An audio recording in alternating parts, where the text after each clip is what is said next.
Hey there, how you doing? So I hope you enjoyed the sessions from Kona with a slightly more exciting backdrop. I'm afraid we're back in England now, so back to the cold, back to the rather more boring backdrop of my study here. So today we are working on run mobility in my strength and conditioning sessions, which are called Club Feel Fit, which I'll put details of in the description below. We are working on run technique for the next few sessions. So I thought it'd be a good opportunity to check in on our run warm up to do before we go for a run. It's also a great warm up to do before anything, strength and conditioning, just general mobility work, but it's a really good run warm up focused on engaging or building range of motion at the joints that we need to for running. So we're going to start off with a quick couch stretch. So for your couch stretch, you want to be kneeling on the ground. You want your foot onto a couch, a chair, something behind you. You probably want a cushion underneath your knee just to protect your knee. And then the other foot's going out in front. And if you're tight in your thigh here, then you're probably kind of leaning forwards a bit. That's absolutely fine. As it loosens up, you can come more to upright. But the main thing I want you to focus on is tucking your tailbone under. So tuck that tailbone under. Imagine you're dropping the waistband down at the back, drawing it up at the front to get a stretch into the front of the thigh here. So tuck the tailbone under. Tip the water out the back. If you imagine your pelvis is a bowl of water, tipping the water out the back to get a stretch into your thigh, your quad muscle. And you can either just hold or you can relax, engage in time with your breathing. So as you breathe out, tuck under. As you breathe in, relax. As you breathe out, tuck under. As you breathe in, relax. Let's swap over onto the other side. Now, if I was doing this just as a calf stretch, sorry, as a quad stretch, I would be holding it for quite a bit longer, maybe 90 seconds or something. But here we're just loosening it up because if it's tight, we're going to struggle to get into our hips, which we're going to work on next. So we want to loosen up our thighs so we can get into our hips. But also, if these thighs are tight, you don't want to go for a run on tight thighs. If the thighs are tight, they're going to be pulling on the kneecap. You're going to get that kind of grating at the kneecap, leading to, overuse injuries, all sorts of pain at the kneecap. So if your thighs are tight, I would always either stretch them or roll them before going for a run. Okay, so hopefully we've loosened them off a little bit there. As I say, you might want to go for longer, but for now, we'll just keep it at that. Now we're going to kneel down. Again, you might want a cushion underneath. Kneel down, one knee on the ground, the other foot out in front of you. And you're going to do exactly that same action. Tuck the tailbone under, tip the water out the back. Relax, tuck the tailbone under, tip the water out the back. We're going to do that 5 times, so 3 more. Tuck under, tip the water out the back. Relax. Imagine drawing the waistband at the front up, waistband at the back goes down. Once more, scoop under, relax, and then we're going to hold, tuck under and hold. 5, 4, 3, 2, 1. Lovely. Swap to the other side. So exactly the same. Tuck under, tip the water out the back, waistband at the front comes up. Relax. Tuck under. 2. Relax. Tuck under. And we should be feeling a gentle stretch at the front of our hip, the back hip here. Relax. 2 more. Tuck under. Relax. Once more. Tuck under. Relax. And then we're going for that 5-second hold. Now we want to do this, tuck under and hold and just keep it there. We want to do this because we want to loosen up our hips. If we're tight at the hips, we're going to struggle to engage our glutes. Our glutes are absolutely essential for running. They're the most fatigue resistant muscles in the body. They do all the work of stabilizing our hips, stabilizing the knee below.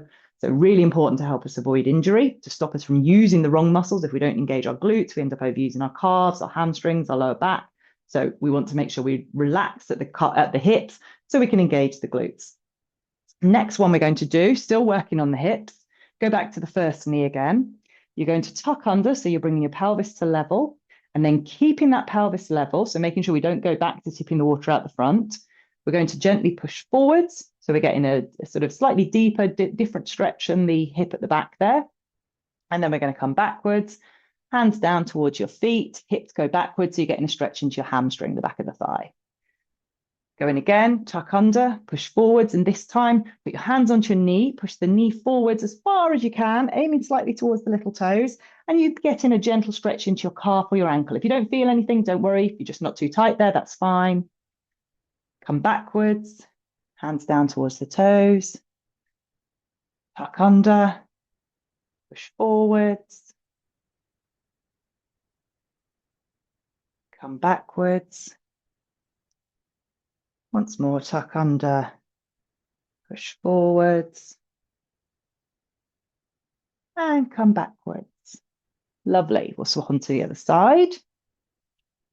If you know you've got tight ankles and you're not quite feeling it in here, I'll go through that in a bit more detail in a video next week, and we can work a bit more on that ankle mobility. So exactly the same, tuck under, push forwards, hand onto the knee to push the knee forwards as well. So you're getting a stretch into the ankle as well. And backwards.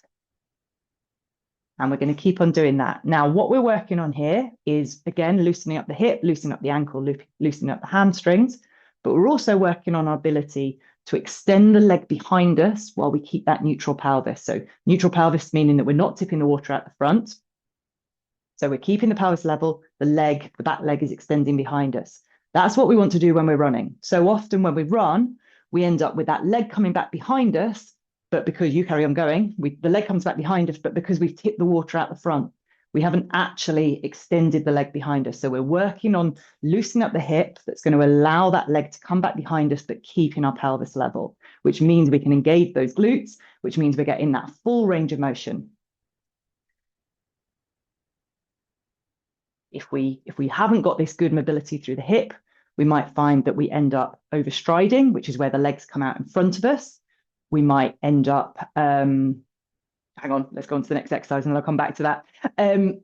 So now we are going to take our foot out at 90 degrees in front of us. So keep the same knee on the ground, foot's coming out at 90 degrees, and we're going to push forward so we're getting a gentle stretch through the inside of our thighs here. Just release it, don't need to come all the way back, and go again. So we're effectively releasing through the inside of our thighs, our adductor muscles here. Again, if these muscles are tight, we struggle to engage our glutes that are at the side here, which again are really responsible for stabilizing our hips, stopping the knee from dropping in. So we want to make sure we've released these to make sure we can engage the glutes at the side and to make sure that we're not running too tight with our feet kind of one in front of the other. We want the feet to land underneath, each foot underneath its hip rather than crossing over on a sort of as if we're running along a line.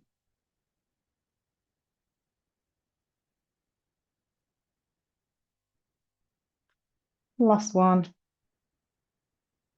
And then swap over and we'll do that on the other side.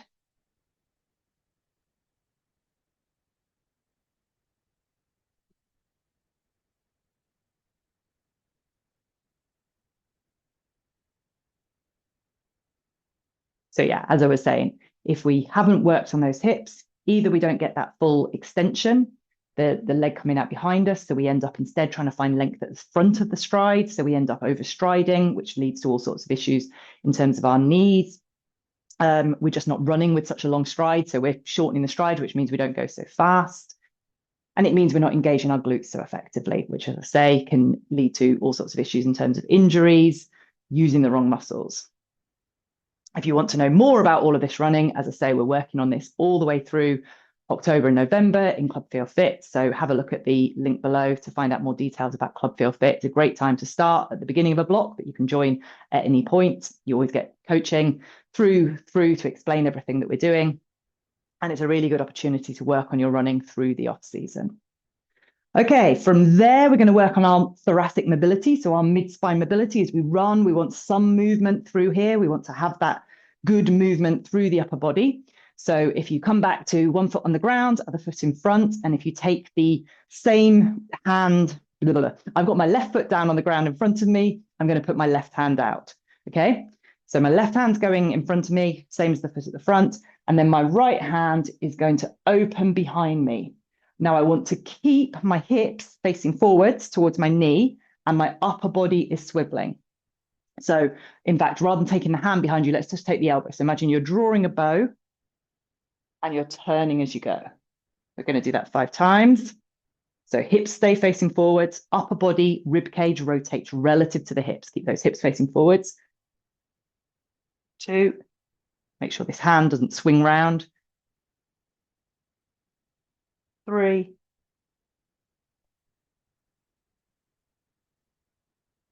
4. Last one. 5. And then put the left hand onto the floor in front of you by your left foot. And then we're doing pretty much the same action, but just in a different angle. Take the right hand, or if you don't like taking the right hand, just the elbow, if the shoulder's tight, up to the ceiling. And again, we're working on this rotation through the back, through the upper back. 2.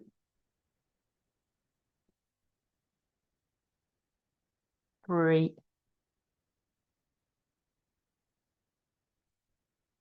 4. Last one.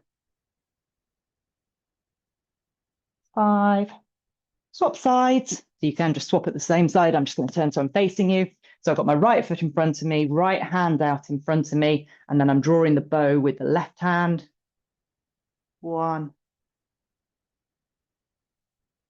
2, 3. Keep the hips facing forwards.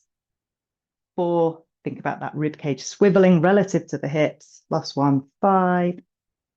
Hand down to the ground. Right hand down to the ground. Left hand or left elbow up to the ceiling. 1, 2, 3. 2 more to go. 4. Last one. 5. Lovely, we are done. So there's lots of different exercises you can do before running. I'd also strongly recommend that you do a bit of glute engagement to actually get your glutes firing up before you go for a run, but this is all about mobility, so we'll keep it to mobility. As I say, if you want more details on that engagement, getting the glutes working for you on your run, come join me in Club Feel Fit. We'll leave it there for now. If you enjoyed the session, please do just hit the little thumbs up below so that other people find the session. If you've got any questions or if you like the sessions, do pop something in the comments. And if you want to find out more about Club Feel Fit, find the link below, find out more, and we'd love to see you over in Club Feel Fit. Take care.